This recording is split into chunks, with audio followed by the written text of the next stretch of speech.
பரலோகத்தை தன் உறைவிடமாய் கொண்டு வாழும் பரம ஈஸ்வரன் சமாதானத்தை உங்களுக்கு வைத்துப் போகிறேன், என்னுடைய சமாதானத்தையே உங்களுக்கு கொடுக்கிறேன், உங்கள் இருதயம் கலங்காமலும் பயப்படாமலும் இருக்கட்டும் என்று கூறி நமக்கு மன அமைதியை தருவதற்காய் தன் உயிரையே தியாகம் செய்த திவ்ய சாந்தீஸ்வரர் இவர்தான் நம் நெஞ்சமெல்லாம் நிறைந்து நிற்கும் இயேசு என்னும் சர்வேஸ்வரன்.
நமக்கு சமாதானத்தை உண்டு பண்ணும் ஆக்கினை அவர் மேல் வந்தது.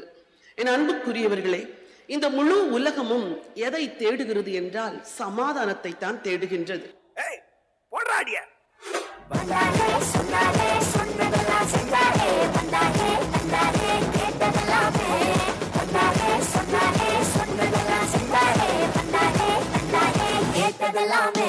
இரும்பாய்